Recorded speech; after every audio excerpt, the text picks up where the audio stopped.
Hello traders. तो कैसे हो आप लोग यार। तो आज की इस वीडियो में हम बहुत ही कॉमन प्रॉब्लम को एड्रेस करने जा रहे हैं कि यार हमारा ब्रेकआउट एंट्री के बाद अपना एसएल क्यों हिट हो जाता है यार, अपना ब्रेकआउट एंट्री फेल क्यों हो जाता है यार। मतलब इतनी देर हम वेट करते हैं कि वो रेजिस्टेंस टूट जाए और जब टूट जाता है हम एंट्री भी ले लेते हैं और उसके बाद हमें तब भी लॉस होता है, हमारा स्टॉप लॉस हिट होता है। क्या आपके साथ ऐसा होता है गाइस? तो इस वीडियो को देखने के बाद ये समस्या आपकी 99.9% तो सॉल्व हो ही जाएगी, क्योंकि स्टॉक मार्केट में यार कुछ भी 100% तो होता नहीं है। बट अगर आप ज्यादातर टाइम सही रहते हो तो आप एक बड़े खिलाड़ी हो इस स्टॉक मार्केट के, ठीक है। तो आप एक काफी अच्छे प्रॉफिटेबल ट्रेडर बन जाओगे। तो हम समझते हैं फॉल्स ब्रेकआउट क्या होता है और रियल ब्रेकआउट क्या होता है। तो फॉल्स ब्रेकआउट में क्या होता है ना गाइस, मान लो ये रेजिस्टेंस लेवल है, क्या होता है चलता रहता है, प्राइस जाके तोड़ देता है, हम बाय कर लेते हैं और वो रिवर्स होकर के अपना एसएल हिट कर देता है।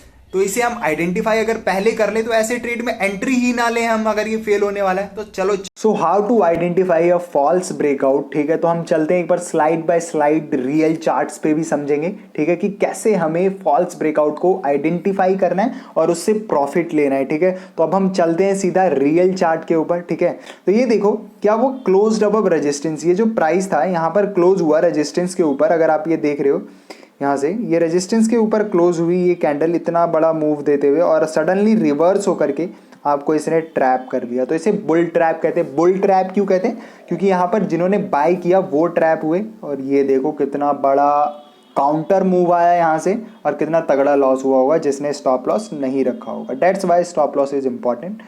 तो देखते हो tip to avoid false breakout. तो इस तरीके के ब्रेकआउट को कैसे अवॉइड किया जाए, तो एक चीज ध्यान रखना, नेवर चेज पैराबोलिक ब्रेकआउट। मैं आपको बताऊंगा पैराबोलिक मूव क्या होता है और पैराबोलिक ब्रेकआउट क्या होता है। Always buy breakout with consolidation, don't worry, ये सब अभी समझेंगे आगे, ठीक है। Before entry ask one simple question, where all trader have put their stop loss. कहाँ है जो ट्रेडर्स ने स्टॉप लॉस रखा और वो ट्रिगर होगा तो एक तगड़ा मूव आएगा, ठीक है। तो पैराबोलिक ब्रेकआउट क्या होता है, ठीक है, वो हम समझते हैं। पहले मैं इसको एक बार गाइस ग्रीन कर दूं। मान लो ये एक रेजिस्टेंस है, ठीक है, ये जो है रेजिस्टेंस है, ठीक है। यहाँ से सपोर्ट से कैंडल जा रही है, सिर्फ ग्रीन ग्रीन बन रही है और बड़े बड़े ग्रीन बन के सीधा रेजिस्टेंस पे चला गया। तो ये और इसने जा करके सीधा यहाँ पर तोड़ दिया। तो ये एक पैराबोलिक मूव हुआ, ठीक है। अचानक से एकदम हाथी की तरह, सॉरी शेर की तरह भागा, ठीक है, और ये ब्रेकआउट किया। उसके बाद ये पैराबोलिक ब्रेकआउट कहलाता है, क्योंकि सीधा स्ट्रेट गया, कोई कंसोलिडेशन नहीं हुआ, ठीक है। कंसोलिडेशन में क्या होता है ना गाइस, बायर सेलर्स के बीच फाइट होती है, ठीक है। तो वहां पर कोई जीतता है तो कोई जीतता है, तो इससे क्या होता है, स्टॉप लॉस एक्यूमुलेट हो जाते हैं लोगों के। मैं समझाता हूँ कंसोलिडेशन में क्या होता है। मान लो ये एक रेजिस्टेंस है, यहाँ पर प्राइस गया और यहाँ पर रुका रहा, कंसोलिडेट होता रहा। तो ये क्या होगा, यहाँ पर जो रेजिस्टेंस के नीचे कौन होते हैं, सेलर्स होते हैं। तो सेलर्स जब सेल करेंगे तो अपना स्टॉप लॉस रेजिस्टेंस के ऊपर रखेंगे, सिंपल सी बात है। यहाँ पर जब ये टूटेगा तो ये स्टॉप लॉस भी तो हिट होगा ना गाइस, सारा का सारा। तो ये रियल ब्रेकआउट होगा यहाँ पर, समझ पा रहे हो इस चीज को, ये रियल ब्रेकआउट होगा यहाँ पर। होगा कि नहीं होगा? होगा ना, ये रियल ब्रेकआउट गाइस, क्योंकि यहां पर स्टॉप लॉसेस होंगे बंदे हुए, ठीक है। तो ये मोस्ट ऑफ द टाइम काम करेगा ये ब्रेकआउट, ठीक है। मैं नहीं कह रहा ये हर बार करेगा, stock market is not a place की एवरीथिंग हर बार काम करती है, हर चीज यूनिक होती है। But most of the time आप कामयाब होगे अगर आप कंसोलिडेटेड ब्रेकआउट लोगे। समझे, कंसोलिडेटेड ब्रेकआउट में सिंपल रेजिस्टेंस के नीचे कंसोलिडेशन हो रहा है, इसका मतलब सेलर्स के स्टॉप लॉस है यहाँ पर, ठीक है, और वो हिट होंगे तो बड़ी मूव आएगी। चार्ट पे भी समझेंगे, ओके। तो हम चलते सीधा चार्ट्स पे समझते हैं। तो पैराबोलिक मूव हमारा क्या होता है, ये होता है, देख पा रहे हो, ये है पैराबोलिक मूव, ओके। तो कंसोलिडेटेड ब्रेकआउट समझते हैं अब ये क्या है। ये देखो यहाँ पर कंसोलिडेशन हुआ, हर कैंडल ने इस रेजिस्टेंस को टच किया जाकर के, मोस्ट ऑफ द कैंडल ने एक दो तीन चार पांच कैंडल के अप्रॉक्स टच किया है इस रेजिस्टेंस को, ठीक है। तो ये बिल्डअप हुआ उसके नीचे, यानी कि यहाँ पर सेलर सेल जो किए होंगे उनका स्टॉप लॉस यहाँ होगा और इस कैंडल ने उड़ा दिया उनके स्टॉप लॉस को। अब आप एंट्री लेकर के अपना स्टॉप लॉस नीचे रख सकते हो, ठीक है। और ये मिला आपको मूव, देख पा रहे हो। तो ये होता है कंसोलिडेटेड ब्रेकआउट। और अब चलते हैं पैराबोलिक ब्रेकआउट पे। ये देखो अगेन गया, सीधा तोड़ दिया और ये देखो फिर गिर भी गया। जो ज्यादा तेज भागता है वही थकता है, ठीक है।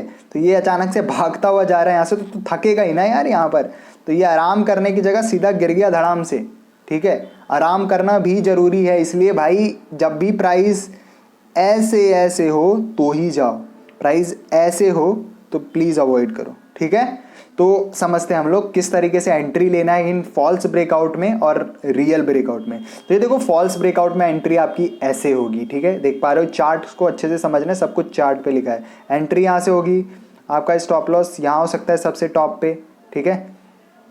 तो ये इस तरीके से हम कर सकते हैं, ठीक है। और भी चार्ट्स देखते हैं, तो यहाँ देखो सेम चीज़ है, यहाँ भी सेम चीज़, ये ब्रेकआउट किया, एंट्री आप स्टॉप लॉस आपका सबसे टॉप पे हो सकता है या एंट्री कैंडल के ऊपर हो सकता है, ठीक है।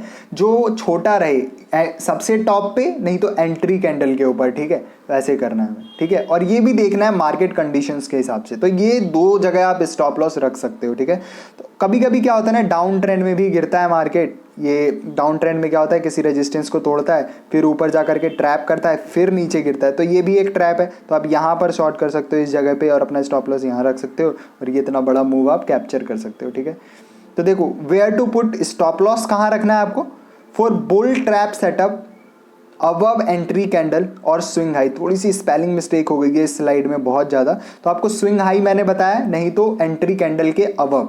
सेकंड क्या है, फॉर कंसोलिडेटेड ब्रेकआउट आपको क्या करना है, कंसोलिडेशन के नीचे रखना है, ठीक है। तो समझते हैं चार्ट पे भी, तो ये देखो पहली आपकी जो होगी सबसे टॉप पे रहेगी, ठीक है, जो आप शुरू में लगाओगे यहाँ कहीं होगी आपकी स्टॉप लॉस, ठीक है।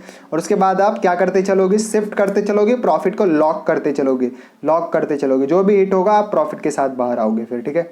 So thank you for watching guys, ठीक है। और कंसोलिडेटेड वाले में मैंने आपको बताया था कि स्टॉप लॉस कहाँ रखना है, कंसोलिडेशन के नीचे, यानी कि एक सेकेंड, कोई स्टॉप लॉस यहाँ रखना है, ठीक है।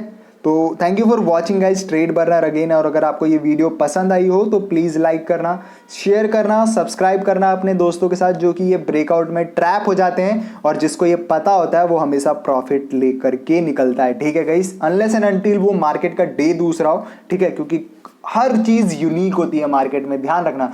एक सेटअप आपका जरूरी नहीं है कि अगली बार भी काम करेगा, इसलिए कहते हैं कि रिस्क मैनेजमेंट जरूरी है। वरना क्या होता है ना, एक सेटअप पे आपको पहले दिन काफ़ी ज़्यादा प्रॉफिट हुआ, ठीक है, आपने क्या किया, अगेन देखा 4-5 दिन बाद वो सेटअप, और आपने सोचा ये तो यार प्रॉफिटेबल सेटअप है, इसमें मैं भाई पहले आप 2 लॉट लेते थे, आपने 6 लॉट डाल दिया और उसी दिन वो सेटअप फेल हो गया। इसलिए कहते हैं स्टॉक मार्केट में कुछ भी परमानेंट नहीं होता, हाँ, एवरी मोमेंट इज यूनिक, क्योंकि न्यूज़ यूनिक होती है यार, कौन से समय में कौन सी न्यूज़ आ रही है। क्या आप जानते हो क्या, कौन से बायर्स जो उस दिन थे उस सेटअप जो सही हुआ था, क्या वही बायर हैं आज के दिन इसके अंदर, जो उस दिन लोगों ने होल्ड किया था, क्या वो आज वो होल्ड करने वाले हैं उस लेवल तक। तो ये कहना काफ़ी मुश्किल है, इसलिए हमें भाई अपने रिस्क मैनेजमेंट में रहना है, ठीक है। और जो एज है, हाई प्रोबेबिलिटी का काम है, वो करना है हमें। So thank you for watching trade burner again.